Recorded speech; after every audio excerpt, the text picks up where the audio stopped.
The Attorney General says the main issue here is that these medical spas are claiming to have custom-made variations of Wegovy, Ozempic, and Mounjaro, implying that they're FDA approved. They refer to them as compounded drugs. And while they may have some of the same ingredients, they are not the same at all. Here's a list of the 14 medical spas that received a warning already. 2 of them are in our area: Glow in Loveland and Limelight Laser and Medical Spa in Cincinnati. Now, for a while, it was permitted under law for med spas to use compounded drugs because there was a shortage.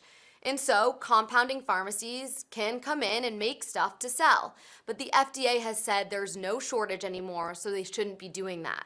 Is there any response yet from? The letters just went out, so you should follow up with me in a couple weeks. How could anyone keep track of all of these people giving false information, especially if it's just word of mouth? Well, of course, that's always a problem. But these boutiques advertise themselves. It's not really just word of mouth, and they have websites and make claims. Here's what consumers need to know about compounded drugs. They have not been tested for safety or effectiveness by the FDA. They're not the same as Ozempic or Wegovy, among others, and this means they may not meet the same standards that the name brands have met. They're also not the same as generic drugs. Generic drugs have been approved by the FDA and are held to the same standards as those brand names.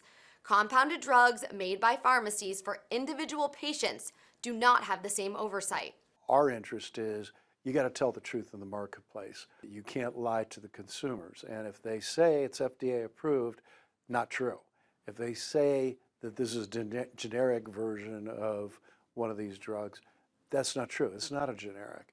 This is not to say that compounded drugs don't have a purpose, especially for patients that can't be treated with FDA-approved drugs. But Attorney Yost's point is that these businesses should not be misleading the consumer or making false claims. I'm Cassie Arsenault. That's your consumer tip. Back to you. Consumer reporter Cassie Arsenault, weeknights on Local 12.